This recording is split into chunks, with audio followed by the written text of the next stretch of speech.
Happy holidays, welcome in, and really happy bowling. It is Sharpening the Edge bowl season. And right there on the screen, you're familiar with this show. And if you're listening to it, it's Lucas Reimink, and I am Dennis Fithian, and we are going to pick 20 some odd bowl games that start tomorrow and go, what are we going through, the 21st? I forget, something like that. Lucas, 27. Yep. So a lot of games to get to. Do you have any thoughts overall before we jump right in? Yeah, it's always hard to bet bowls, particularly with all the opt-outs and coaching changes. There's just a lot of stuff that's really hard to track. So obviously, if we're talking about bowl games that are still 2 weeks away from now, like on the 27th, we probably aren't going to have all the information that is going to be available by the time like kickoff rolls around. So going this far early in advance is hard to do from predicting the spread standpoint, just because we don't have all the information yet. So I would recommend waiting until the games get closer, so you do have all the information to actually make your picks. But yeah, we're just doing it based on all the information that we have so far.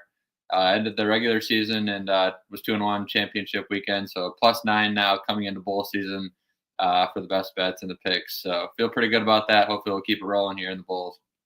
Well, as I said over on the Mason Blue Review, we are now plus 12 as a team, as I was also 2-1. And so that made me +3 on the year. So I liked attaching it to yours to make it look like we were in double figures. And you're right, so right about picking these games. I thought I was really sharp last year, and any quarterback that went into the transfer portal, I was betting against those teams, but that turned out not to be as sharp as I thought. Same thing with the coaches. Like if you're thinking, oh yeah, coach is gone for sure, jump on that team.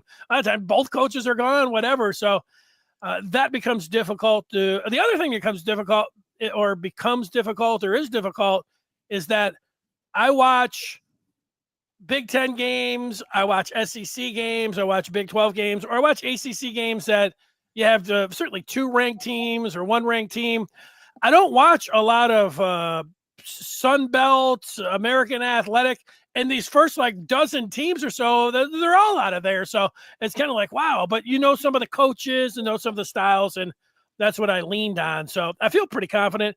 In addition, well, these 20 some odd games, I asked Lucas, and I did it myself, to star 5 of the games that would be your best bets.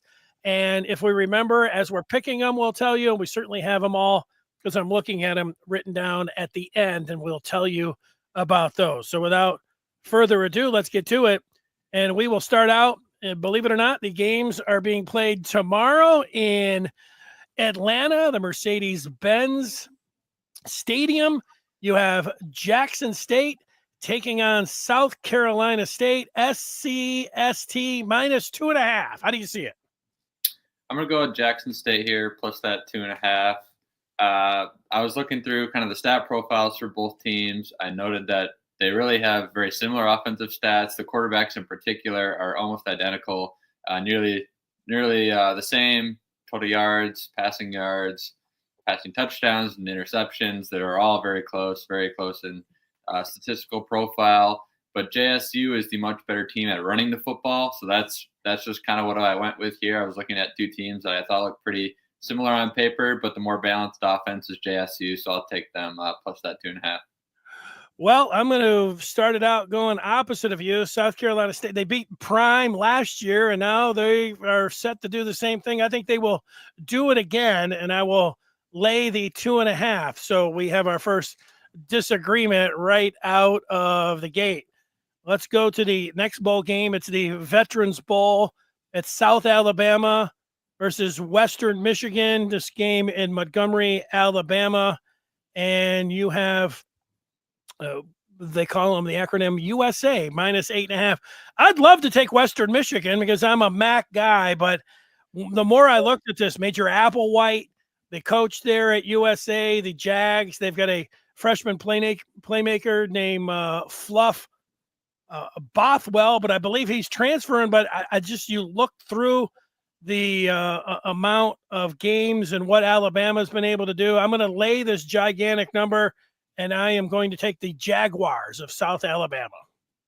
With you on that one. I'm laying 8.5 as well. Starting quarterback for South Alabama, Gio Lopez. Sounds like he's going to be out with an injury. Got hurt in the last regular season game.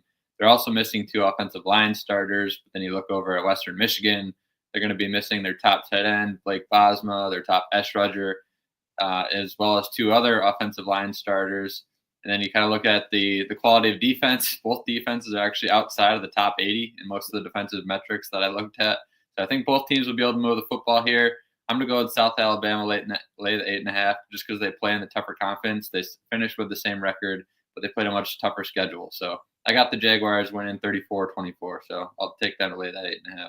Wow, you even put a number on it, 34-24. Let's go to Tuesday of next week, December the 17th. This is Memphis taking on West Virginia, and I saw that Pat McAfee was live in West Virginia. They were bringing in Rich Rodriguez as the coach, but he's not going to be there for the Frisco Bowl. Memphis favored by 5. I got to tell you that this line started out like Memphis was favored by 1.5. It is up to 5 now. How do you see this one?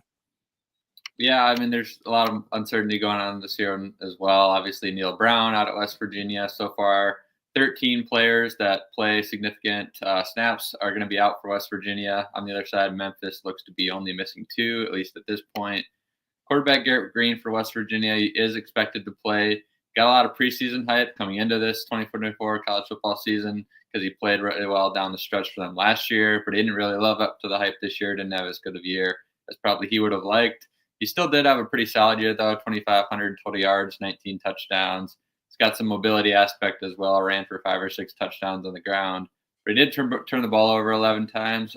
Just looking at the other side of the ball, though, I just don't think Memphis' defense is going to be good enough to give him problems when this one. Turnovers are kind of his bugaboo. So my power ratings have this as a 1-point game, so I'll just side with the Mountaineers here with the spread there at +5. Well, I don't like that. This is one of my star games and one of my best bets. I'm taking Memphis and I'm laying the points. It was 2.5 and it's up to 5. All the sharps are with me here. And I like Hennigan, the quarterback for the Tigers, grew up just outside Frisco, Texas.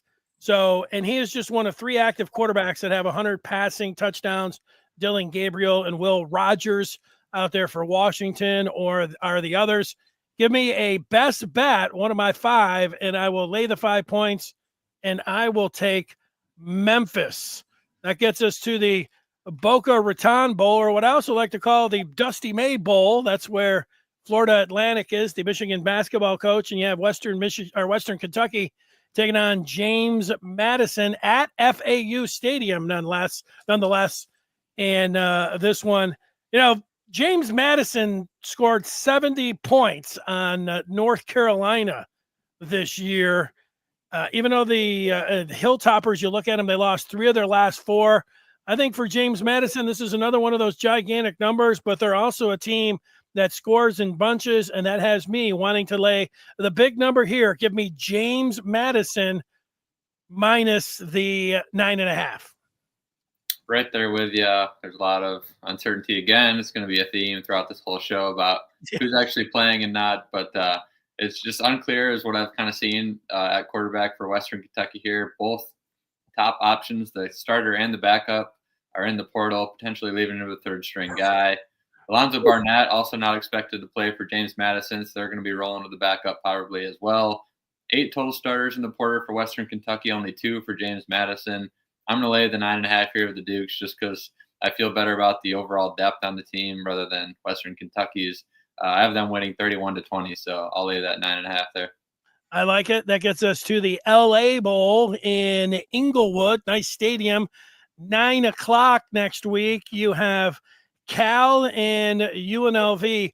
I'll throw this one over to you. We know that UNLV will not have their head coach as he is matriculating to Purdue and will be the next head coach, Odom will, of the Boilermakers. How do you see the LA Bowl with Cal favored by 1.5? Yeah, it sounds like Brennan Marion, the offensive coordinator, also probably not going to be coaching here for UNLV. They're also expected to be without their top wide receiver, former Michigan State Spartan Ricky White. But UNLV does have their starting quarterback. It sounds like Cal's down to their 3rd-string quarterback, given that their top 2 are in the portal. I just think it's going to be more of a low-scoring game. Justin Wilcox known more for defense over at Cal, with no OC there for UNLV to score a bunch of points. I'm going to take the under 50.5 here. I just think both teams have trouble scoring, and with the quarterback opt-outs, both teams down to at least their backup and the third string for Cal. I have this as a lower scoring game. I have it 21-17, so I'll just take that under 50.5 there. UNLV has their new coach. It's Dan Mullen, who was rumored to be in the mix with Michigan as their offensive coordinator. Obviously, he didn't get that job. He'll be there for UNLV. I'm going to pick UNLV in this game. You know, UNLV was that close. I mean, if they beat Boise, they're in the college football playoff. And I know they've got a lot. Ricky White, who killed Michigan during the pandemic for, what do we have, 200 yards or whatever else. But I think there's enough. And with the go-go offense that they have, these are two contrasting styles. I'll take the points, but I don't think I'll need them. I'll take UNLV in this one to win this game outright. Now we'll go to Thursday of next week, and I almost starred one of these games. This is this game. This is the New Orleans Bowl. I'd love to go to New Orleans, and you know, Georgia Southern, a pretty good team when you take a look at it. Clay Helton, a good program, a former head coach at USC. They're laying 6 points in this game with Sam Houston, but you look through the games, the points, all of the numbers here, everything to me points to Georgia Southern winning this game, and that's why I'm picking them and laying the 6 points. With you on this one as well. Sam Houston's coach also took the Temple job, so he's not going to be coaching here. Sam Houston also projected to be missing 8 starters, 6 of them on defense. Georgia Southern on the other side, they don't have a single starter either projected to miss or in the portal as far as we know. So just looking at kind of the tea leaves, Georgia Southern seems very motivated here with a lot less guys in the portal. So I think they're going to be the more well-connected team here. I think they win 27-20. So I have them covering that 6 there. All right, we go to the only matchup in bowl season with conference champs squaring off, and that is Ohio and Jacksonville State going in the Cure Bowl in the Camping World Stadium down there in Orlando, Florida. And the Bobcats are favored by 3. Who do you like in this one?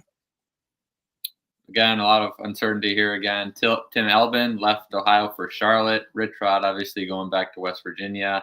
Ton of guys on both sides that are expected to enter the portal, but so far there's only 3 that are missing for Jackson State. I just am expecting that to change big time before kickoff now with the news that Rich Rod is going to be heading out of town. I'm going to go into the under 54.5 here with the uncertainty.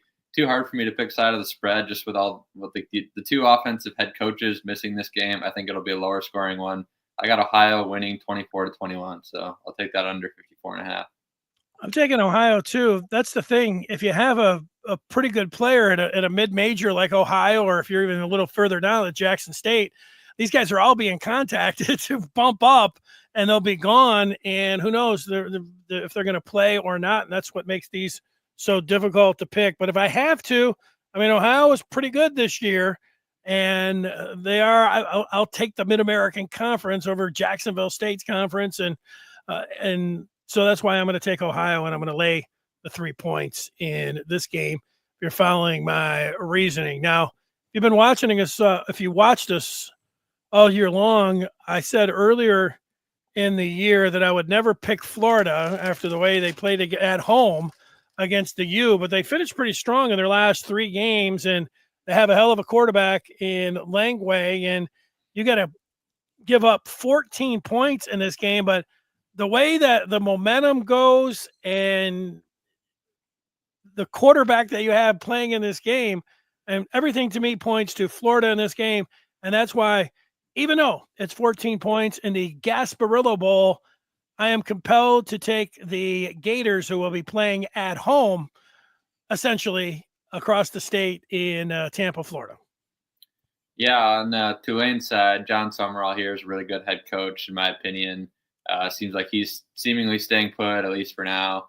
Joe Craddock, their offensive coordinator, has been connected to bigger jobs as well. He just got a new deal, looks to be staying put with his head coach Summerall there. Both teams are going to be missing a bunch of guys. If you follow college football closely, you probably already know star Tulane quarterback Julian Mensah is out in the portal on his way to Duke. former Alabama quarterback, Ty Thompson, also going to be transferring out, but he is expected to play in this game at quarterback for Tulane. On the other side, Florida is projected to be without their top 3 cornerbacks who are all hurt or in the portal, and that could have a lot of more important opt-outs emerge later on as well, with some NFL draft decisions kind of popping up later in the cycle. The big one, though, like you mentioned, DJ Lagway is expected to play for Florida. Been really impressed with him so far. He played really well down the stretch against some really good teams in the SEC. Jaden Baugh, a true freshman running back, also played really well for the Gators. 14 is just a really big number in a bowl game, so I don't feel great about that, especially with the top 3 corners all missing for Florida. Ty Thompson does have some recruiting pedigree, even if it hasn't really clicked for him yet in college. I just think both teams are going to be able to score here and move the football with DJ Lagway there at quarterback, Ty Thompson going against the backups and third stringers for Florida in the secondary. I think the Gators especially have a chance to put up a big number here and kind of catapult themselves into some momentum for 2025. So I'm going to go with the over 49.5 there. I have the Gators winning 34-20. 34-20. You could have made a case. Why don't you guys just pick the college football playoff games? And we thought about that, but we're putting all those other ones in there as well. But this is the main course, and that gets us to next week. And actually, a week from today, you're going to have Indiana. It's the Battle of Indiana for the state championship. Indiana and Notre Dame at Notre Dame Stadium. This is a great game. Sitting there, I'm probably going to say that about all of these games here, but this one really is. The Indiana being in the playoffs is pretty crazy to think about, that they get to play against Notre Dame. Tickets for this game are through the roof. 7.5. That's a huge number for Notre Dame. Indiana, they look pretty good all year long, except against Ohio State. I guess you can make a case against Michigan, the best defenses that they played against, but I'm going to let you get the first crack at this one. Who do you like? Indiana, Notre Dame. Irish favored by 7.5. Yeah, so this is my best bet, number 2, so feel pretty good about it. I'm on the Irish here pretty handily. To cover that 7.5, I just think Notre Dame's better on both the line of scrimmage. They actually kind of remind me of the 2022 Michigan team. Elite defense, elite rushing attack, and kind of an inconsistent passing game. Jeremiah Love's star tailback there for the Irish had a really great year. Riley Leonard's a very mobile quarterback, so they really like to pound the rock with both of those guys. I think both of them are going to have room to run. I think they're going to get it done on the ground with this one. Notre Dame's offensive line far outweighs Indiana's defensive line. Indiana had a great season. You got to give them all the credit in the world for what they accomplished this regular season, but they have struggled against the better competition, like you mentioned. Michigan's defense and Ohio State's defense were both able to give them problems for big parts of the games when they were playing them. I have the Irish winning this one 28-17. Best bet number 2. I feel pretty good about the Irish here. I feel pretty good about Notre Dame as well for all the reasons that you mentioned. You really like the line play and the way that they just bring the rushing attack at you, Notre Dame, and being at home and it being night. All plays into it to me as well. I think Notre Dame is going to win this one by double digits. So I obviously am laying the 7.5. And if you're following along, we each are going to give 5 best bets of this first round of picks that we do. And that was Lucas, one of his best bets. We will go to Saturday, where SMU has to travel to Happy Valley to take on Penn State, college football playoff game number 2. I have this one starred as one of my best bets, and I am laying the 8.5. SMU, they looked terrible in the first half against Clemson. They did come back and look pretty good in the second half, but I think SMU having to travel up to Happy Valley and State College and play State College and play Penn State at Beaver Stadium, where they're not used to that. They're not used to the crowd either. Penn State, I was impressed after they looked like they were going to get buried against Oregon. The amount of points that they were able to put up, and they can play with the big boys. And I think they're going to win this one by double figures, and that's why I have this one starred as one of my best bets. Take Penn State minus 8.5. Right there with you on this one as well. This is my best bet number 1. So my favorite bet in all of bowl season on the Nittany Lions here. Like you mentioned in the ACC title game there, I was on Clemson going against the Mustangs again. And this one, from what I've seen from SMU's offense, I just don't think it translates as well against the higher caliber defenses. I just think Penn State will be able to stop the run and get after the passer all day long. They have one of the best defenses in the country. And they also played probably their best game of the year. Obviously, they lost 45-38 to Oregon, but I thought they played probably their best game of the year. The offense in particular looked as good as it has all year. I think they keep it rolling here against an overmatched SMU defense. I have Penn State winning this 31-17. So really like them to cover that 8.5 there. And you and I are in agreement on that one. We also both liked Clemson over SMU last week, and that was a hell of a game for those that stayed up and watched it. We're going to give you the first crack at the next Saturday, 3 college football games. There's 2 NFL games. Woo! I mean, I don't know how anybody's going to be able to handle it. I'm just going to have to make sure that everything is going all right. But you go to Austin, Texas. The Longhorns have a home game, and they're bringing in Clemson, who was able to get in by kicking that long field goal against SMU. But if you like Texas here, you have to lay 11 points. Which way are you going? Yeah, I've been high on Texas all year. It really came back to bite me twice, both matchups against Georgia. I was betting on the Longhorns. My numbers still really like the Longhorns, so I don't know what that says. But there's just kind of something about this offense that just seems off. I just can't really put a finger on it. Quinn Ewers just isn't playing as well as he did early on in the season. When we saw him against Michigan, he was moving all over the place, buying time, finding the open guys almost every single snap. My numbers, like I said, they still really like Texas, but I'm just scared of that personally with what I've seen them play against Georgia. I'm just going to go with the under here. I think Clemson is going to have a hard time moving the football consistently against a really good Texas defense. I think it's going to be a lower scoring game overall with Texas's offense not fully clicking, like I mentioned.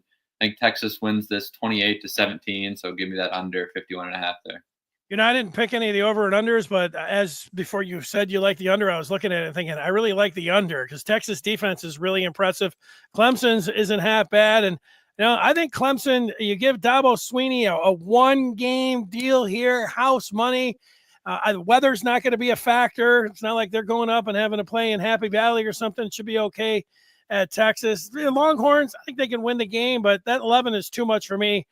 I have this one as one of my best bets as well. Give me Clemson plus the 11 points in the middle game of the college football first round playoffs next Saturday. That gets us to Saturday night in Columbus, Ohio.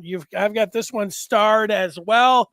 I'll just go ahead and give you the pick. I like Tennessee in this game, and I'm going to take the 7 points.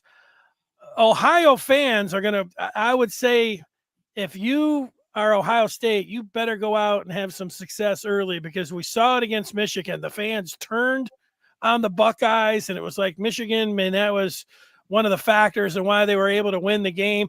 Oh, yeah, Tennessee's got a pretty good defensive line, too, and that's what Michigan's got. Is Ohio State just going to run right into the middle of it like they did against Michigan? I don't know. Ryan Day, man, the pressure has gotten to him, and he's cracked.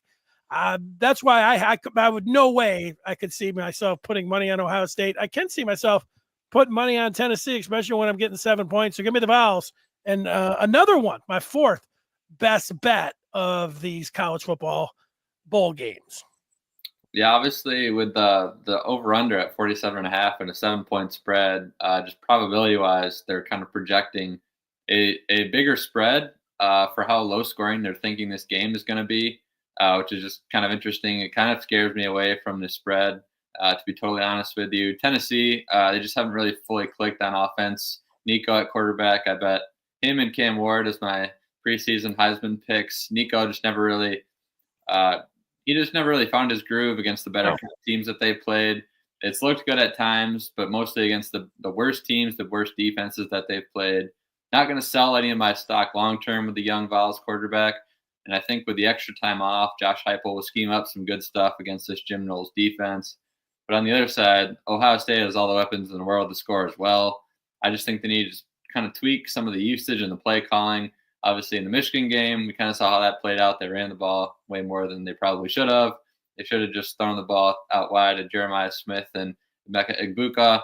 So if they start to do that, I think that'll help them click. It'll help mitigate the offensive line issues as well. I think both teams are going to be able to score more than you think in this one, so I'm going to go with over 47.5 here. I have the Buckeyes winning this 28-21, so right around a 7-point spread. But I like that over. 28-21. That is right on the number. Well, everyone then will take a breath because you'll have all these big games and some teams advancing, and then we will still have bowl games to come, and it'll be the holiday week. A lot of people have this week off, and they just sit around watching bowl games. Nothing wrong with that. And let's take you to Monday, December the 23rd. This will be an early one in South Carolina, a home game for Coastal Carolina. They're taking on UTSA, that's University of Texas, San Antonio, in the Myrtle Beach Bowl. So good golfing weather, good football weather. But how about UTSA favored by 8.5? Who do you like in this game? Yeah, there's just a ton of guys missing in this one as well. Top 2 quarterbacks look like they're going to be out for Coastal, as well as 3 other offensive starters. 7 starters probably projected to be out for UTSA. This is really just a simple power ratings play here with all the uncertainty of guys missing. I'm just going to go Coastal plus that 8.5 there. I have this as a 2-point game, even with all the injuries and the opt-outs factored in. So I'll take Coastal with that big plus 8.5 there.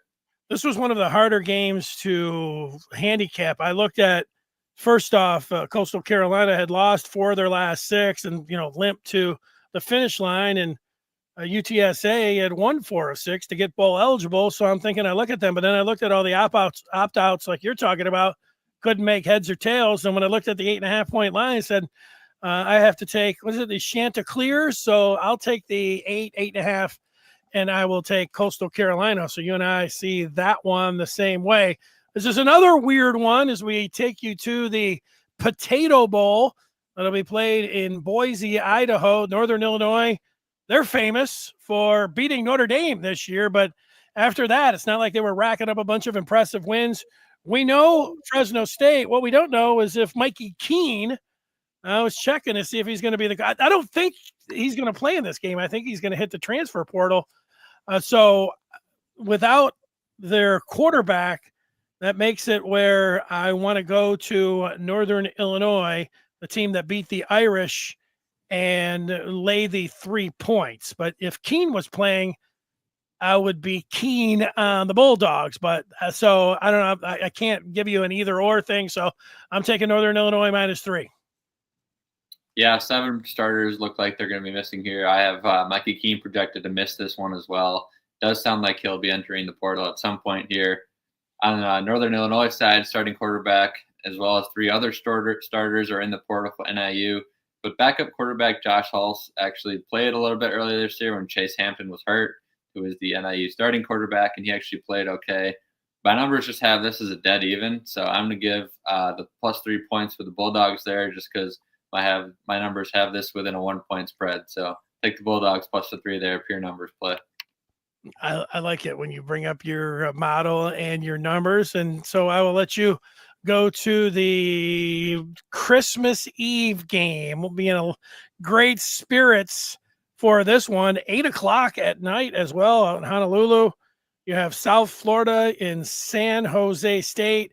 It is the Hawaii Bowl, and SJSU is favored by 4. How did you handicap this one? Yeah, with the +4, I really like Alex Golesh. He's the young quarterback, young coach there from the Josh Heupel tree down there at South Florida. He runs kind of that run and shoot variation, very high tempo, and there's a lot of athletes down in the state of Florida who go overlooked by a lot of the bigger programs, so they're able to slide down to programs like South Florida, even though they can play. San Jose State, on the other side, they have star wide receiver Nick Nash, have the triple crown with receptions, yards, and touchdowns and offense. But it sounds like he's probably not going to play. At least I'm projecting him to opt out for this one. Had 1,300 yards and 16 touchdowns. I'm just really high on South Florida and Alex Golesh in general. So I'll take USF +4, and I think they went outright. So feel decent about that one.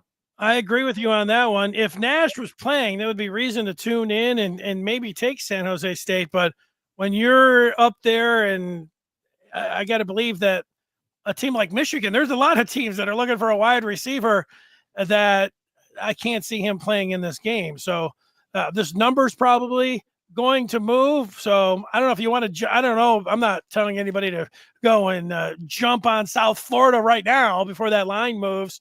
But I'm with you. I'm going to take South Florida in the Hawaii Bowl. So no Christmas Day games. You'll get a break there, although there'll be some NFL games, believe it or not, on Netflix. I was looking today, actually a pair of games on Christmas. Basketball is like, hey, what are you guys doing? We'll bring you back to the Game Above Sports Bowl, which is actually going to be played at Ford Field. I don't know what Game Above is, but I do know that these two teams are. This is a terrible matchup. Pittsburgh went in the toilet late in the season. Toledo wasn't much better. I like Candle as a coach there for Toledo. Narduzzi coming home. I think the play here would be Pittsburgh. They do pretty well against the MAC, and so does Narduzzi. So that's why I'm going to pick Pittsburgh overall in this one. Yeah, right there with you. This is my best bet number 5. So in one of my more confident picks of bowl season. Part of the reason that Pitt went down the toilet late in the season is starting quarterback Eli Holstein played pretty well for Pitt, and he got injured late in the year. Their running back Desmond Reed also had a nice season. He got hurt late in the year. They both missed the regular season finale there for Pitt. But neither injury is reportedly long-term, so I'm expecting both to play in this one.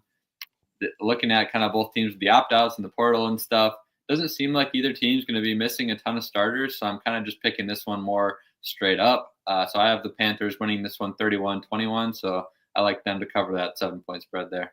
All right, that is what is Game Above? Do you know that? Is that a video game or something? No idea. No idea. Well, we still have more games on that Thursday, the day after Christmas. And this one is the Rate Bowl, Rutgers and Kansas State. I think I just know from picking games with you all year long, I was picking a lot of Rutgers games early on. You were picking a lot of Kansas State games. The Wildcats favored by 6.5 in this game. How did you break this game down?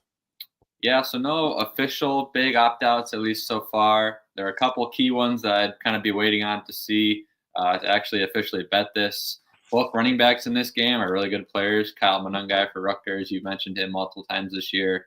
DJ Giddens for Kansas State is also a really good player, running back there for Kansas State. Avery Johnson's kind of a mobile dual threat guy at quarterback for Kansas State who can give defenses some problems. I have this as an 8-point difference in the power rating, so I'm going to side with the Wildcats at 6.5 there to win by a score of 28-20. But don't feel great about it, as I was mentioning, because we don't really know if either running back's going to play, and it would shift the numbers dramatically if one plays and the other doesn't. So pure number ratings at this point, I have this at 8, so I'll take Kansas State at 6.5. Yeah, I like what I've seen from Kansas State this year, and a lot of it has to do with Avery Johnson, their quarterback. Monangai led the Big Ten in rushing attempts, and so I had to look to see it. I was going to side with Rutgers if Monangai played, and I didn't get any information on that. But then I decided that if Kansas State was a top 30 rush defense, that I would take them, and they are a top 25 rush defense this year. So that is putting me on the Wildcats. I will lay the 6.5, and I have that one starred as a game that I am taking. I think that they're going to roll up on the Scarlet Knights. This next game is going to be played in Mobile, Alabama, the 68 Ventures Bowl. Got a lot of Michigan connections with Bowling Green, including Morrison and Leffler, their coach, Soup Campbell, as their wide receivers coach or DBs. I'm not sure which side of the ball he's on there, but old Soup, sorry, Soup, good luck to you. Arkansas State, we saw the Red Wolves at Michigan this year, and this is a game where BGSU is favored by 7. They got a great tight end. I don't know. Is he going to be playing in this game? When it came down to it, I actually liked what I saw from Arkansas State, and both of their quarterbacks, I thought they had a pretty decent running game as well. I'll take Arkansas State. I think they're going to win this one outright, and they'll be partying down in Jonesboro, Arkansas, with the Red Wolves getting this victory. Yeah, neither team actually has a ton of big opt-outs, at least so far. A couple injuries here and there for both teams, but nothing crazy as far as opt-outs. Both teams look like they're going to miss about 3 starters, at least based on projections so far. My numbers have this as a 10-point spread in favor of Bowling Green, so I will take that 7 and lay that because my numbers say it should be a 10-point game. So I got the Bowling Green winning this 27-17. So I'll take them to cover that 7. I can't wait to see how you pick this next game. I had to go and look at a lot of numbers. It is the Armed Forces Bowl, and you have a member of the Armed Forces in it, Navy, who will be playing tomorrow. Oklahoma didn't have a very good season. They did beat Alabama, and they came back and got smeared by LSU, but a 6-6 Oklahoma team favored by 8.5 against Navy down there in Fort Worth, Texas. Whose turn is it to go for? I'll just throw this one over to you. Yeah, like you mentioned, Oklahoma had a really challenging year offensively. Starting quarterback, who started the year, Jackson Arnold, off to the portal. They're also going to be missing, at least by my count, it was 6 or 7 scholarship wide receivers, including they're all 3 starters. Former Wolverine Andrel Anthony in the portal again. He was hurt for most of the year, but he's in the portal once again. 7 wide receivers out for Oklahoma. So I think my expectation is a lot of people are going to be scared away from taking the Sooners here in this one. You look over at Navy, nobody projected to sit out as you'd kind of expect from an Armed Forces team with Navy there. But even without all those wide receivers for Oklahoma, I think they're going to be able to run the ball against this Navy defense. Notre Dame ran it all over the place on them. Oklahoma obviously doesn't have the same kind of rushing attack that Notre Dame does, but it is a similar caliber of athlete that I just don't think Navy has seen much of this year. Brent Venables, one of the best defensive minds in college football, getting about a month here to prep for the triple option attack from Navy. I think he's going to figure it out and figure out a way to contain this midshipman offense for the majority of the game. My numbers have this as a 10-point spread, so I'll take Oklahoma to win in more of a defensive slugfest here, 20-10. Yeah, I hear what you're saying with Venables and the time that he will have to prepare. Also, the Sooners, if you look at their rush defense this year, top 13, number 13 against the run, and a lot of that with the SEC. To me, that weighed heavy in my decision to lay the points and take the Sooners in the Armed Forces Bowl. I always hate picking against the Armed Forces teams, but this one, I got to do it. Both of these teams are kind of were entertaining teams that people enjoyed this year. Vanderbilt pulling the big upset over Alabama. Georgia Tech right out of the gate against Florida State. This is the Birmingham Bowl in Birmingham, Alabama, and Georgia Tech is favored by 2.5. I look to see Vandy, they're good. I like their quarterback, and I actually like both quarterbacks. Georgia Tech's rushing attack, Vandy 44th against the rush. That's why I think Georgia Tech is going to be able to run to victory in this one. That's why I'll lay the 2.5 points. Take the Yellow Jackets. Yeah, not a ton of opt-outs, at least that I can find for this one yet. Georgia Tech is going to be missing their best receiver, probably their best skill guy, Eric Singleton in the portal. Vandy looks like they're only going to be missing between 2 and 4 potential starters, which is pretty good for bowl season. A lot of buy-in there down there in Nashville for the Commodores. My numbers actually had this as a 1-point power rating within a 1-point spread. So I'm just going to take Vandy as long as we're getting that plus 2.5. But I don't have a ton of confidence in it. I think these teams are 2 very evenly matched teams. I think it'll be a really good, close, entertaining game. But I'll side with Vandy plus the 2.5 there. Well, I'll let you keep going. We're going to go right back to you to the Liberty Bowl, Texas Tech and Arkansas State. I was trying to see if Taj Brooks, the quarterback for the Red Raiders, is going to play in this one. I guess you got to speculate and figure if he's going to or not. I wouldn't think that he was going to, but they haven't said that he is not right now. And Texas Tech is favored by 3. So how did you see this one? I think I'm up first. I'll just tell you, I think Arkansas playing the schedule that they did, I think that they can take down Texas Tech, and I'm not expecting Brooks to play, so that's why I'm taking the Hogs and laying the 3 points. Yeah, the offensive coordinator for Texas Tech, Zach Kittley, I thought he did a really good job there this year. He doesn't have the most talent in the world to work with, but they still put up some good numbers there in the Big 12. He's off to take the FAU job, so I do think they're going to be missing him. Also projected to miss about 4 starters on offense in this one. At least 7 starters are already out for Arkansas, including their best 3 skill position guys, Jaquindon Jackson probably not playing. Andrew Armstrong definitely not playing. Luke Haas at tight end definitely not playing. And they also saw a note that they're down to 7 scholarship offensive linemen on the roster. So that's kind of a scary thing. You better not have anybody hurt because you could be hurting really bad if you have to throw some guys who are walk-ons in the game. My power ratings, though, have this 1-point game, very evenly matched teams here. So as long as I'm getting the 3 points, I'll take Arkansas. But with everybody hurt and down to 7 scholarship offensive linemen, don't feel great about it. But I do lean Arkansas there with you as well. So we have just 2 games to go with my count here as we go through. And don't forget, once we get to the Friday of these games, we will be looking at the remaining games in the college football season.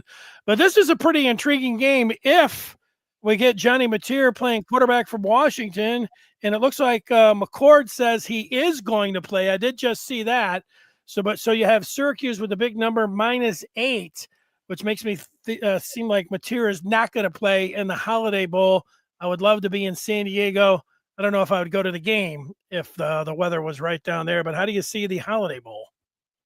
Yeah, I am projecting John Mateer to not play in this game. Washington State also missing their offensive coordinator, Ben Arbuckle, who left for Oklahoma. They also have 4 other starters on offense in the portal or hurt. Syracuse, on the other side, looks like they're going to be close to full strength here. Fran Brown was out there saying in a press conference either this week or last week that we don't opt out around here, which I just kind of like. I just kind of like the mentality there. For Syracuse, like you mentioned, Kyle McCord is expected to play, so that's why I'm taking the orange -8. This is my best bet, number 4. As long as McCord plays, I feel pretty good about this one. So riding the orange there. Yeah, I like Syracuse as well. McCord did say, it was just today, he said that he was going to play. I would like the 8 points, Syracuse probably to win, but I like Mateer. Boy, he's a fun guy to watch, even without his offensive coordinator. But like you, I think this line reflects that they just think he's not going to be there. He might be the top quarterback in the portal when you look at it. So maybe that's why they're reading between the lines here. So I'll have to take Syracuse as well, with everybody taken off from the Cougs and going elsewhere. That's a big number, but you can see why. So I'm right with you there. And that gets us to a final game, at least in week, our part 1 of our bowl picks. And it's an interesting one. USC and Texas A&M, 2 teams that I think are pretty disappointed with themselves. Texas A&M had a real shot to get into the college football playoff. USC showed some promise, but man, Lincoln Riley, he was even hearing if he didn't have such a gigantic buyout. I think there are a lot of Trojan fans hoping that he would go to the NFL or something. This game's in Vegas. Texas A&M is favored by 3.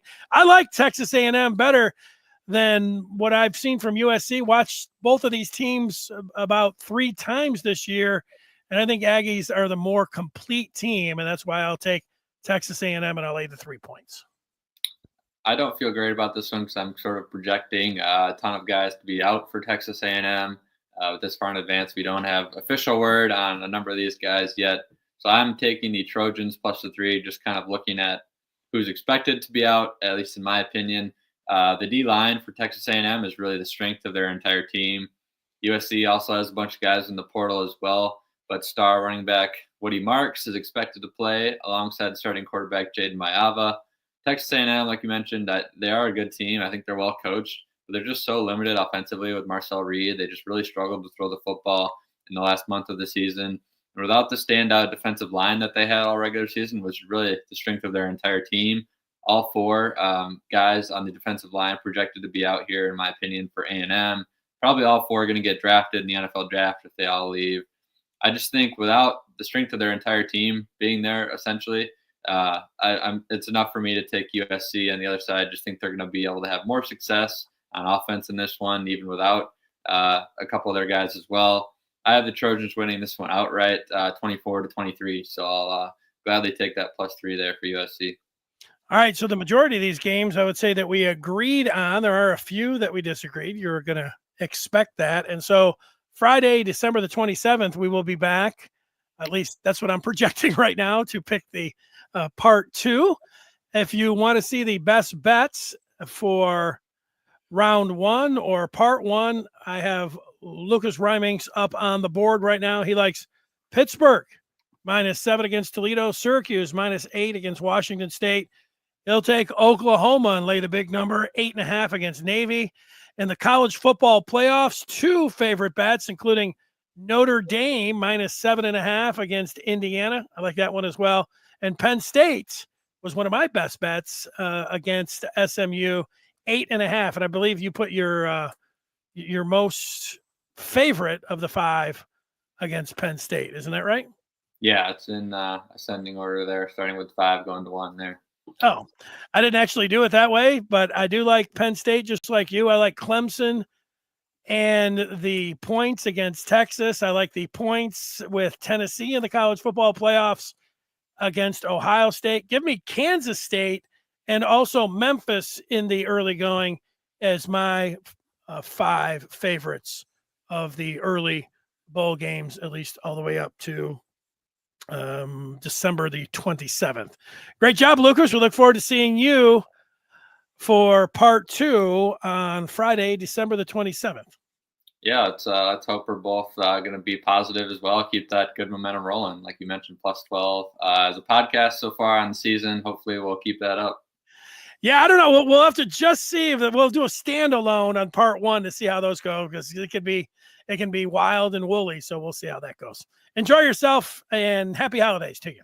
Absolutely. Watch some good football. That's what we're really all hoping for.